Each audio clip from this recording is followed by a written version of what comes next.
I'm Troy Whitmore. I'm VP of Public Affairs. I've been with United Power 38 years, and it has been quite an adventure.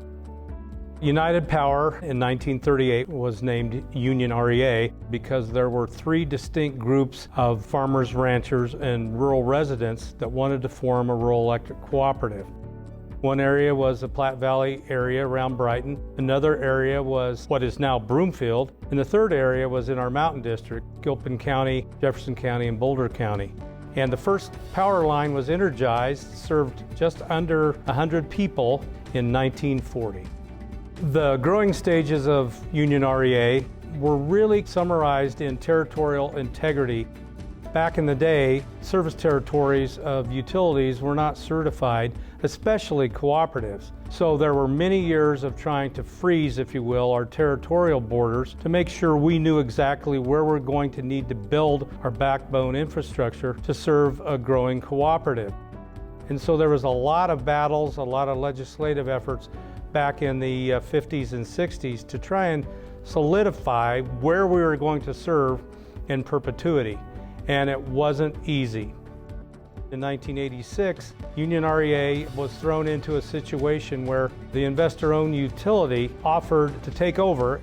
The hostile takeover attempt went on for months. We had lots of cooperative leaders from all over the country come in to help us with the campaign to convince our members that the cooperative was worth saving.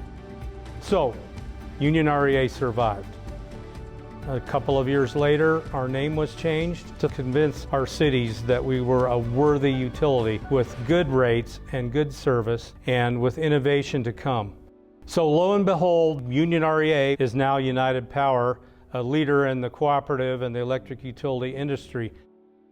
It became apparent that we still had a lot of work to do. One of those things was to go to our cities, Hudson, Keansburg, Fort Lupton, and Brighton, and prove that we were worthy of serving them. We guaranteed our service reliability. We guaranteed a rate cut and stable rates for 5 years, something that utilities normally, they just don't do that. It worked well. We lived up to our promises, and 3 of the 4 Platte Valley cities transferred their franchise to us. And then a couple of years later, Brighton did the same thing. I remember we were one of the first rural electric utilities to implement a SCADA system, supervisory control and data acquisition. I can't believe I can still remember that. But basically a remote control system that is so vitally important to service delivery. Well, in the mid-90s, we really started to realize the potential of our service territory. We actually did some infrastructure loan work in Weld County and Adams County to help propel mostly residential, but some retail in our service territory. DIA was being constructed, so we knew things were going to pop. We became more member-focused in a couple of ways. Number one, just in energy management and energy technologies. This was a time where we did home energy makeover projects, namely solar. We had solar rebates back then. We did some insulation rebates. We were renewing franchises with 16 or 17 cities. About half of our cities, we serve 100% of their requirements. So during the 2010s, the growth that we were seeing was the envy of most co-ops. This is a time that we implemented our automated metering infrastructure, AMI, which is a wonderful tool in our ability to see what's going on in our system and correct outage issues more quickly.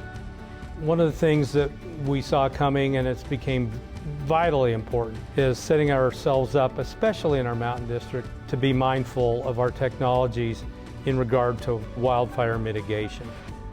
Service reliability during this time became even more prevalent of a need for our new members, whether it was oil and gas, whether it was high tech, such as a data center, whether it was the expansion of medical facilities in our service territory.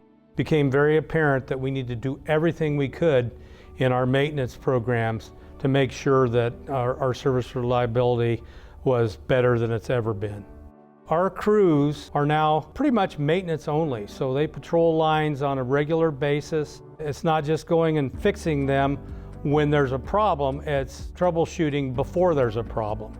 And this has paid dividends. We keep track of our markers for service reliability and for response time when we do have an outage. And the last 2 years, we've been in the upper quartile in the entire country, all utilities-wise.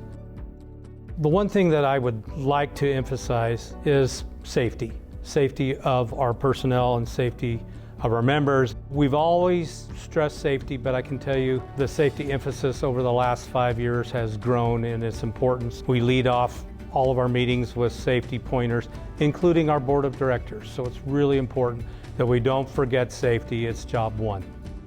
As we move forward this year, we have a major transition scheduled for May 1st. We will be on our own for power supply. And we're doing this to be flexible because we have many members that would like to produce their own power, and we would like to have the flexibility to work with these members to utilize more locally generated power, whether it's wind or solar, biogas, whatever the case may be. We want to embrace this new world of energy production and power generation. There's a couple of mentors in the beginning stages of my career that really planted the seed that Union REA, now United Power, had unbridled potential. And don't you want to be a part of that, Troy Whitmore? It certainly has been an institution that I believe in.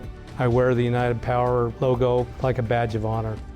Knowing the workforce as well as I do, you're in good hands with these folks for the next 85 years.